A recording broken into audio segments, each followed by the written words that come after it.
Another another fear that I hear new real estate investors say, Tim, is who's going to loan me money on a deal and I've never done a deal? Why would they do that? And here's the answer. So here's another writer downer.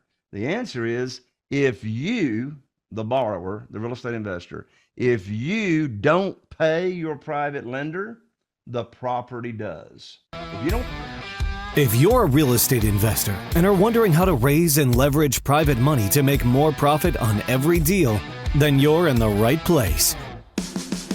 On Raising Private Money, we'll speak with new and seasoned investors to dissect their deals and extract the best tips and strategies to help you get the money, because the money comes first. Now here's your host, Jay Conner. Welcome back, everyone, to the Short-Term Rental Riches podcast. Happy you're here again, as always.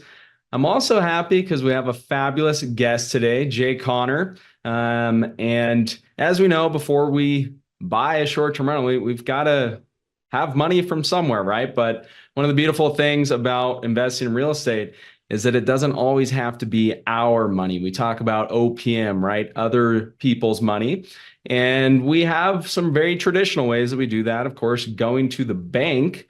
But Jay has been specializing in an alternative option for quite a long time. He's got a ton of experience. So I'm excited to jump into the topic of private lending today with Jay Conner. Welcome to the show, Jay. Tim, thank you so much for having me. I'm so excited to be here because we're going to be talking about my most passionate topic, that being private money. And the reason I'm so passionate about it is because private money, using private money lenders to fund our deals. We got 47 of them today funding our deals. And of course, nobody's got to have 47, start out with one or two. But it has had the biggest impact on my business of any strategy. I mean, when I was cut off from the banks all the way back in 2009 and the banks weren't lending money and all those foreclosures were coming along, our business actually tripled the first 12 months we started using private money. And I ended up with a good problem very, very quickly. I couldn't use all the private money that was chasing me. And so that's one thing that I talk about all the time is how we get all this private money without ever asking for a mortgage, without ever applying for a mortgage. No chasing, no begging, no selling, no persuading. Yeah, I'm excited to be here. Yeah, well, I'm glad to have you, Jay. And private money is, in fact, something that I've used a couple times in my personal real estate portfolio. So why don't we, before maybe we get into a little bit of your background, why don't we just define for the audience what exactly is private money and how it differs from some traditional methods? Yeah. So with private money, first of all, what it is not. So private money is, I'm not talking about any kind of institutional money. Or institutional funding. I'm not talking about going to the bank. I'm not talking about hard lenders. A lot of people use that word synonymously with private money, hard money, private money. They're not the same thing. Most of the time, a hard money lender is a broker or is a brokerage that has gone out and raised private money from individuals, private investors, to invest in their fund, and then the hard money lender turns around and loans that money out to real estate investors from their fund. What this world of private money is all about is going straight to the source, going straight to the individual. So a private lender is a human being, an individual, just like you and me, that's interested in real estate, but they want to be totally passive. They don't want to go find deals, negotiate deals, oversee deals, manage properties, and all that stuff. They just want to sit back and get nice rates of return safely and securely. So simply put, a private lender is a person that loans money from either their investment capital and or their retirement funds to us, the real estate entrepreneur. And the reason I say retirement funds, that's really important because of our 47 private lenders, over half of them are using retirement funds, either a 401k they already had or a pension, any kind of dedicated retirement funds. And they moved those at my direction. They moved those retirement funds to a self-directed IRA company, also known as a third-party custodian. And now they can lend those retirement funds out on our deals, and they earn tax deferred or tax free income, depending on the type of retirement fund they've got. So that's the first actionable item. If you are a real estate investor wanting to get more funding very quickly for your deals, is you want to establish a relationship with a self-directed IRA company that you can then refer people to when you talk to them and you learn they have retirement funds and they can move them over. But don't be confused. It's not only just retirement funds. It can be just liquid investment capital as well that the private lender uses. Yeah. I'm excited today because this is really timely advice, right? Obviously, interest rates have pretty much doubled, which means if we go the traditional routes with banks, which a lot of us are used to working with, our cost to borrow money is much, much higher. And that doesn't leave us with a whole lot of options. And so private money can be a great, great option. Jay, how did you... I guess you mentioned in 2008, 2009, it was kind of difficult to get in. Can you give us a little bit more of the backstory? Sure, absolutely. And you just said something important. I mean, as of today, with us being here, Tim, the federal government has raised interest rates 22 times in the last 11 months. Can you believe? And in this world of private money, I'm not spending any more on interest than I was even before COVID. And the reason is, and there's the big difference right there between hard money and private money, is that with private money, we make the rules. The traditional way to borrow money is you go to the bank, you go to the hard money lender, you go to an institutional lender, you get on your hands and knees, you put your hands underneath your chin, you say, please fund my deal, right? And verification of income, credit score, and all that. In this world of private money that I'm talking about, there is no asking, begging, chasing. You're already approved. Your credit score's got nothing to do with it. And so here's the big difference. Instead of asking for a mortgage, you are offering a mortgage, right? And so how did I get started in this world? Well, I can tell you, Tim, I just didn't wake up one morning and say, hey, I think I'll go raise me some private money. Growth, personal growth, financial growth, entrepreneurial growth, the growth takes place in the valley. Typically, there's a problem that has come along, and you got to fix your problem, and therefore you grow in your business or personally or all the above. Well, I remember it like it was yesterday, Tim, as to how I got into this. You may find it hard to believe, Tim, but we actually still have handsets here in North Carolina with cords attached to them. A lot of people I know don't even know what that is. But anyway, for those catching the video, Jay just showed a real phone, not a cell phone, a real phone. Thanks for that, Jay. You got it. And so I was sitting here at my desk, and I had 2 houses under contract that I wanted to buy. And I had been using the same banker, the same bank from 2003 until 2009, my first 6 years. And that's all I knew to do was go to the bank, borrow money for my real estate deals. That's all I knew to do. And so I picked up the phone. I called my banker. I learned very quickly on that conference, and that was January 2009. I called up my banker, and I learned very, very quickly that my line of credit had been shut down with no notice to me, and that they're not loaning money out. And my banker's name was Steve. I said, Steve, why are you shutting me down? By the way, these 2 houses I had under contract represented over $100,000 in potential profit. And I said, Steve, I got a great credit score. I've never been late on my payments in 6 years.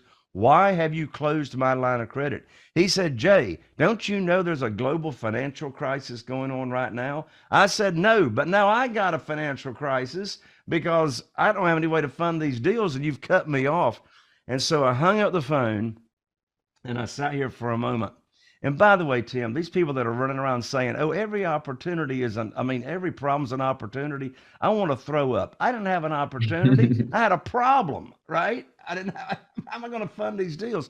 So I sat here, and here's another actionable item. Whenever you have a problem, here's what I do. I ask myself the question, who can help me with my problem? Who can help me with my problem? Well, immediately I thought of Jeff Blankenship, a good friend of ours, that lives in Greensboro, or did live in Greensboro, North Carolina at the time. I called up Jeff and told him what happened. He said, well, welcome to the club. I said, what club? He said, the club of getting cut off from the banks. He said, they cut me off last week. I said, well, how are you funding your deals? He said, you ever heard of private money? I said, no. He said, you ever heard of self-directed IRAs? I said, no. Well, I put on my research cap and I learned all about private money very, very quickly. So one of the first things I had to do was to put my program together, my private lending program. And after putting my program together, I had to put on my teacher hat right here. I had to put on my private money teacher hat. And then I just started teaching people, not selling, not begging, not trying to talk anybody into anything. I started teaching people that I go to church with, that I know, in my cell phone, at the Rotary Club, at Business Networking International.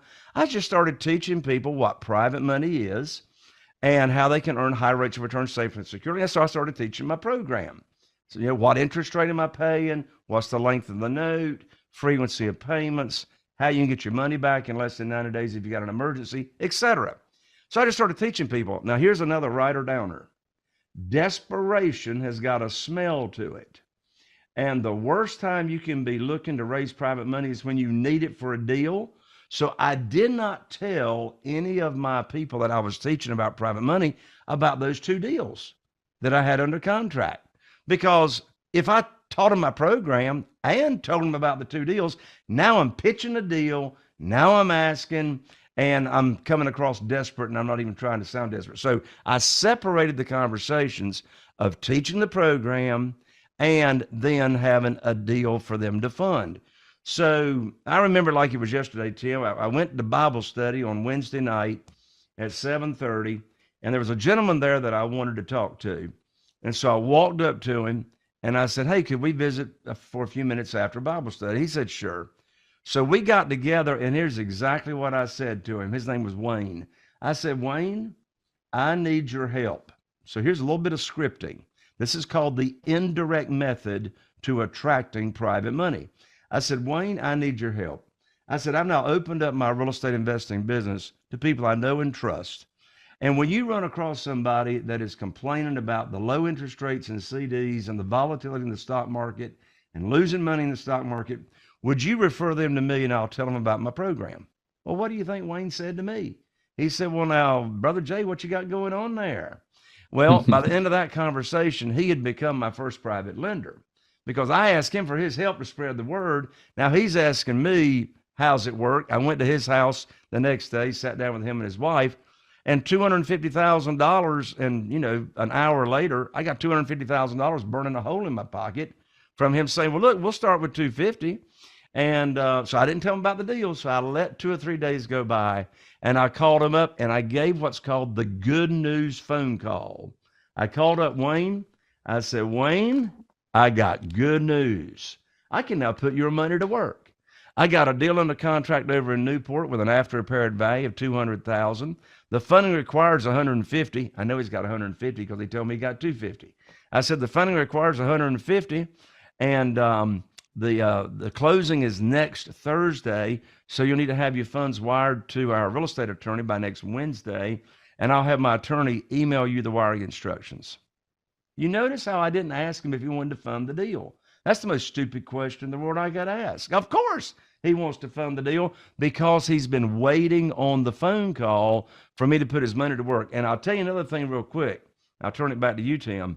And I'll tell you another thing. If Wayne had retirement funds and I had introduced him to the company that I recommend to all my private lenders to move their retirement funds to, if I had him move funds over, now I am ethically bound to put that money to work because they've moved the retirement funds over waiting for me to put it to work, and they're not earning any money until I give them the good news phone call once they've moved those retirement funds over. So again, I had to get my mind wrapped around this whole thing of there's no asking, begging, chasing, persuading, or selling. It's all about teaching, edifying, serving these people, and making a difference in their financial future.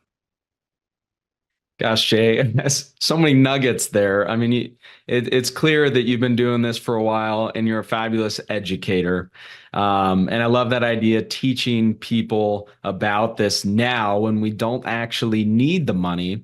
And again, I think this is super timely advice because there's a lot of people out there that are thinking interest rates are really high, but when they come down, boom, I'm going to pull the trigger. But that doesn't necessarily mean that the banks are going to be lending easily, even because interest rates come down. So I love that advice about teaching and educating people right now. I've got quite a few things I want to jump into. One is about the actual structures. And like you said, this is up to us, right? So it's very flexible. A lot of our listeners on the show were buy and hold the long-term rental investors, with a focus on short-term rentals, hence our show name. But before we get into that, I know there's also a lot of our audience out there that are thinking, gosh, this all sounds fantastic, Jay, but I haven't gotten started with real estate yet, and I don't have any experience. What would you say for some of those people starting down this road of educating people and hoping to have some private lenders lined up? Well, first of all, don't start by yourself like I did. Big mistake. I was in the mobile home manufactured housing business for a long time, and the consumer finance for that product virtually went away. That's why I started in this in 2003. So I just used my experience and my knowledge from that industry, but I can tell you it is not directly transferable. So my advice, if you're brand new looking to do your first deal, you need to get someone like Tim to work with you on that's already knows where the minefields are. And I mean, when I started out, oh, Tim, I hate to even think about all the stupid mistakes I did or ignorant mistakes I did because I didn't know any better. All right. So the first thing is get a coach, get a mentor like Tim. But in addition to that, one common fear that I hear from new real estate investors are two things they say. They say, first of all, I'm not comfortable asking anybody for money. Well, we already fixed that. You're not asking anybody for money. You're not asking anybody for money. You're teaching. You're teaching, what You're teaching them about how they can earn high rates of return safely and securely. So you teach the program. And by the way, I've got a book that I'm going to offer everyone here on the show when we get here to the end that will teach you the program right in the book. What's the interest rate? What's the length of the note, et cetera. And just duplicate my program. Another fear that I hear new real estate investors say, Tim, is who's going to loan me money on a deal and I've never done a deal? Why would they do that? And here's the answer. So here's another writer downer. The answer is if you, the borrower, the real estate investor, if you don't pay your private lender, the property does. If you don't pay them, the property does. So what does that mean? What that means is we don't ever borrow unsecured funds. You can legally, you can just get a promissory note drawn up, but look, you're not protecting your private lender. So we borrow secured funds, and then what do? We're going to give the lender, the private lender, or private lenders, you can have more than one private lender funding the same deal. We're going to give them their own promissory note and their own mortgage or deed of trust. Here in North Carolina and about 10 of the states, it's a deed of trust. All the same thing. What that mortgage or deed of trust does is it collateralizes that note. So these promissory notes, this money we're borrowing, is backed by the real estate that we're buying. So we typically don't borrow more than 75% of the after repaired value. I didn't say of the purchase price. I did not say of the purchase price, of the after repaired value. So typically, you're going to be able to bring home a check when you buy. That's one beautiful thing I love about this private money. Every private money deal is a no down payment deal. And some people say, well, Jay, how in the world can you get private money and don't have any skin in the game? I can tell you what the skin in the game is. The skin in the game is the equity cushion that's protecting your private lender. That's the difference between the after repaired value and what the borrowed amount is. So it's a it's a conservative loan to value. Everybody is protected, and again, I mean, you're changing these people's lives. It's win win win all around. Hmm. I love that. I love that. And I love real estate. I mean, and one of the reasons I love it is because it is so flexible. It's one of, the unique investments where we can work with other people, as you mentioned. So we can't do that with stocks, right? If we go to buy a stock, we're not sharing that with someone. We're not creating a partnership. With lots of traditional investment opportunities, it's kind of like you and you alone. But with real estate, we can find someone that has the experience already. Maybe we have some family or friends or acquaintances that want to invest their money, or maybe we're at least open to asking them. And then we also have another friend that has all the real estate experience, and we can kind of put that all together, can't we? Absolutely. Absolutely. Nothing wrong with leveraging your relationships. Yeah. Awesome. So, well, Jay, yeah, a lot of us in the audience are buy and hold long-term investors. So whereas we might not be going down the flip approach, we certainly can be adding value to a property, maybe taking a property that was a traditional long-term rental, furnishing it and turning it into a short-term rental. That's been a really good approach for a lot of us. Assuming the regulations allow for it. So let's talk a little bit about some potential structures. And I know, like you said, I mean, private money, there are no rules, right? It's kind of what you create with the person lending the money. So what advice might you have for some potential structures for someone maybe wanting to look for a little longer term private lender? Sure. So there's a couple of different ways to approach it. First of all, we're not creating and putting together private equity deals. In other words, we're not giving a partial ownership or a percentage of your profit or whatever to the private lender. So here's another writer downer. The private lender is the bank. So just view the private lender as the bank. You own the property, your entity, whatever entity structure that you're buying in. Be sure you don't put it in your personal name, for goodness sakes. But whatever your entity structure is, your entity owns that property. Private lender is going to get the same protection as the local bank. Well, what's that protection?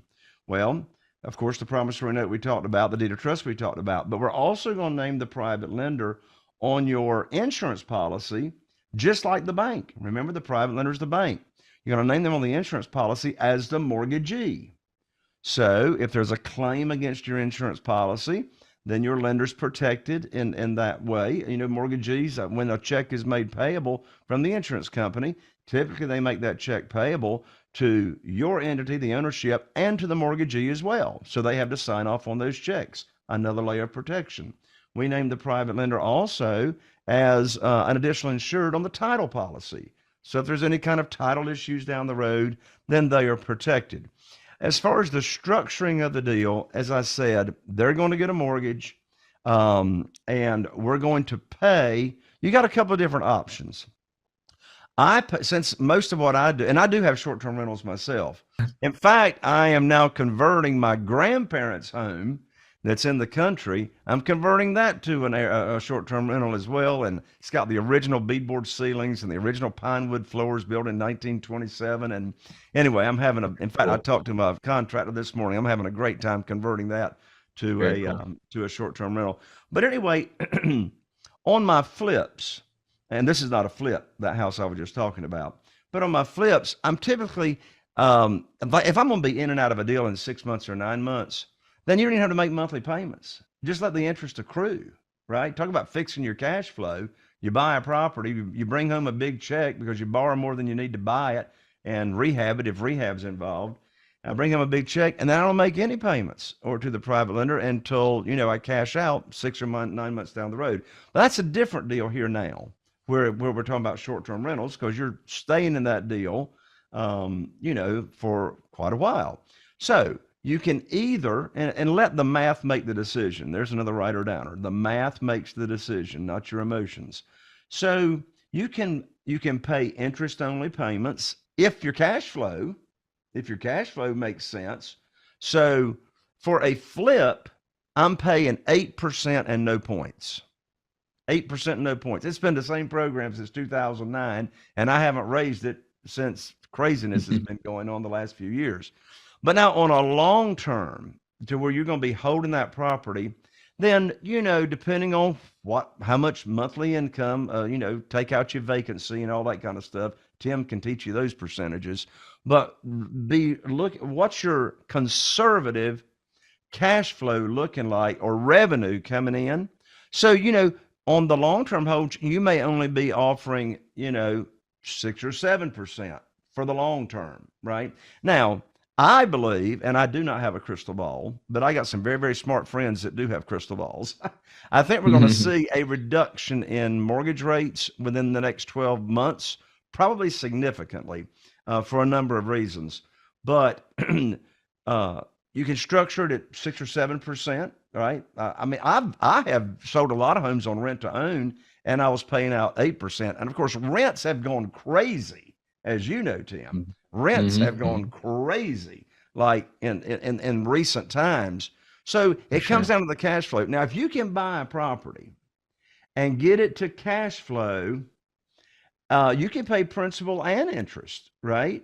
Particularly if you could pay that thing off in 10 or 15 years. If you can get it to cash flow, then you can pay principal and interest payments, right? Another way to approach it, so often when you're buying a property, speed is king.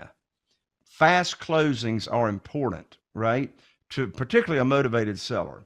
And by the way, some of my best deals, I've just recently bought it from tired landlords. I don't know what's going on with the tired landlords, but they seem to be everywhere, and they're getting more tired by the day. Anyway, you can use private money to close quickly. See, I make all my offers, I can close in 7 days.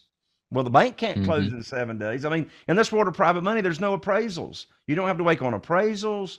You can close very, very quickly. So what you can do is you could use private money to close quickly.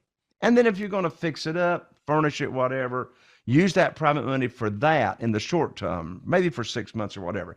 Then you can go conventional and you can refinance it for a 30-year, amortized or whatever you want, pay off your private lender. Now you got that private money sitting there waiting to get your next deal that you can close quickly. Because I tell you, I'll get deals and my offers accepted at a lower price. In fact, I got one right now.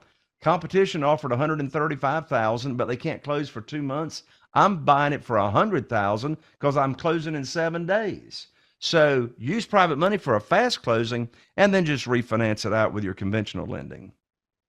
Yeah, that's great advice. And it's just my mind spinning here because it really is like sky's the limit. I mean, with private lending, right, we can set up our loans however we want. And I was thinking of something when you were going through all that, Jay, in terms of closing quickly. And also you mentioned there's a lot of tired landlords. I mean, the reality is that a lot of our baby boomer generation, which is the second biggest demographic in the US, are retiring, and they're at those ages. A lot of them own their properties outright, so they don't have any loans on them, but a lot of them want to sell them. So there could even be some sort of mix going on here where the owner's providing seller financing, but they still want their down payment. Maybe it's 25%. We could use private lending, for example, to get that down payment. So again, it's not coming out of our pocket. The owner's selling their property. They're a happy camper because they're getting out of a deal in a time where it's not as easy to sell. So there's so many ways to do it, isn't there? Absolutely. And I'm glad you brought that up. I mean, the seller could carry, one question we ask our sellers, tired landlords, is what's more important to you, cash today or long-term monthly income?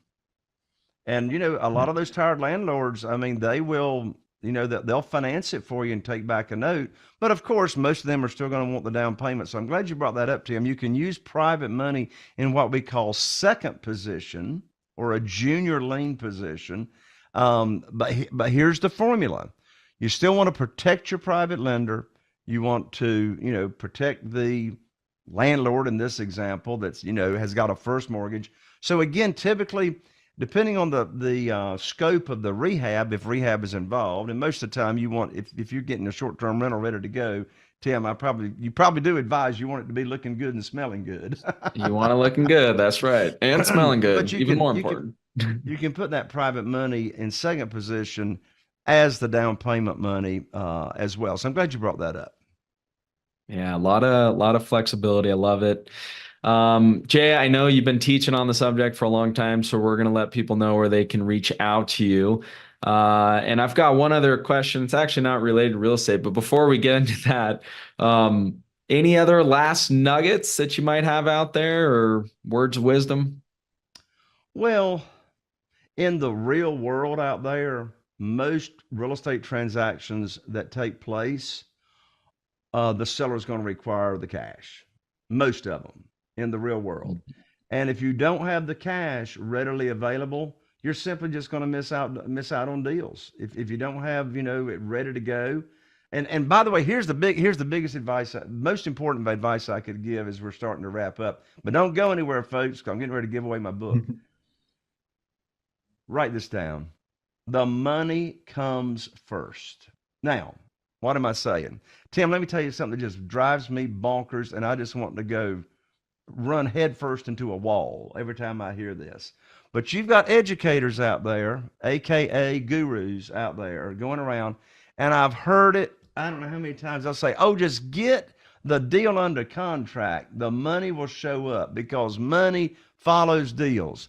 I want to say, where in the world is the money going to show up? Is it like going to rain out of a cloud somewhere or whatever? So I preach and I teach and I practice. Get your private money lined up first with one or two private lenders. There's always deals. There's always deals. I mean, I've reviewed thousands of property lead sheets over all these 20 years. And my statistics show, and I'm a pretty good closer, and my acquisitionist has been with me 18 years, my acquisitionist that negotiates with sellers. And my statistics show that 13% of those for sale by owners, FSBOs, 13% will sell creatively, either with owner financing or subject to the existing note or any of those other creative financing methods. But 87% of them require all the money. Get your private money lined up first. Excellent advice. Excellent advice. And I don't think it could be more timely.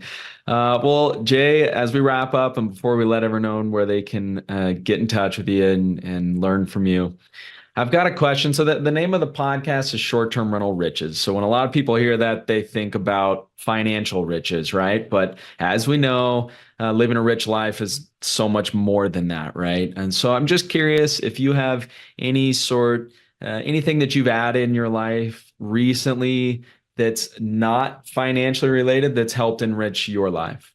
Absolutely.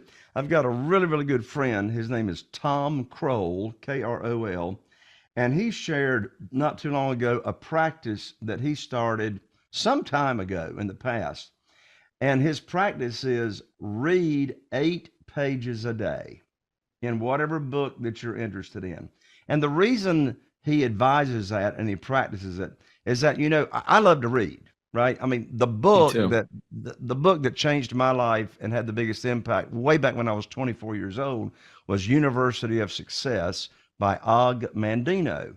And I read that book, changed my life, got my head screwed on right. But, I would be buying these books and they'd sit there and I never get around to them, right? Even though I wanted to.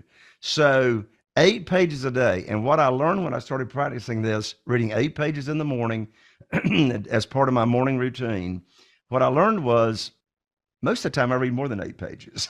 But I'm setting it up as, well, I can read 8 pages, particularly in a book that I'm interested in. Well, the average size book is 200 and some pages. Well, 8 times 30 is 240. So when you read just 8 pages a day in the morning or whenever, well, that's 12 books that you have, read over the course of the next year. So it's a simple practice that has a huge impact. And you know what? I love it. If you're not constantly learning, you're going backwards. I love it. That's gold, Jay. And I agree. I'm a huge reader.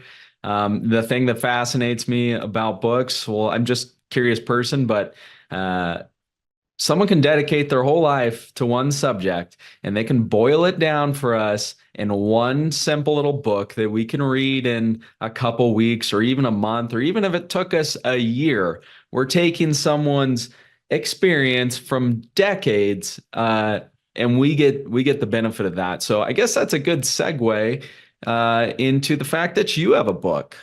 Can you tell us about that and where we can find that? Absolutely. So the name of the book is Where to Get the Money Now. Where to Get the Money Now.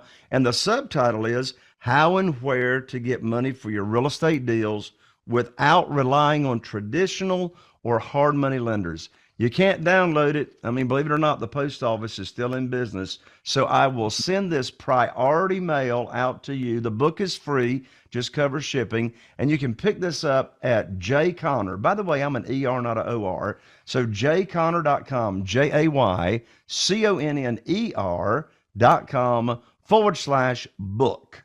So that's Jayconner, JayConner.com/book. I'll autograph it and we'll priority mail it right on out to you. That's awesome, Jay. That's awesome. And you are also a fellow podcaster. Can you tell us the name and where people can find your podcast? Absolutely. Thank you, Tim. So we're in our 6th year of the podcast, and the name of the podcast is Raising Private Money with Jay Conner. And I have fantastic guests on there all the time. In fact, Tim, I got you lined up. And we always talk on the show about private money and how my guests have gone about raising private money and what are the words they use and how do you start conversations. And so wherever you like to tune in on your podcast, whether it's iTunes or Spotify or wherever, whatever directory you like, your iPhone purple podcast icon, whatever it is, easy to find. Just type in and search for Raising Private Money and with Jay Conner, and that'll pop right up. It's fantastic, Jay. Well, I really appreciate you being on today. I mean, words of wisdom, and these are life skills for any serious real estate investor. I mean, it all starts with getting money before we get the properties, right? So I really appreciate you joining us today, and we look forward to staying in touch. Thank you so much, Tim. It was great being on. Thank you. I've dedicated years figuring out how to manage my personal portfolio remotely. And it wasn't always easy, and it took a long time, but now my amazing team can professionally manage my properties without me. And good news, our team can also manage yours. Let us save you the stress and headaches and some money by offering you an industry low fee. To find out more about partnering with us, head to strriches.com, hit the property management button, answer a couple quick questions, and meet with me personally. That's strriches.com. Rest easy knowing that with my team, your properties will be in excellent hands. Are you feeling inspired by the knowledge you gained in this episode? Then head over to jayconner.com/moneyguide. That's jayconner.com/moneyguide and download your free guide that shares 7 reasons why private money will skyrocket your real estate investing business right now. Again, that's jayconner.com/moneyguide to get your free guide. We'll see you next time on Raising Private Money with Jay Conner.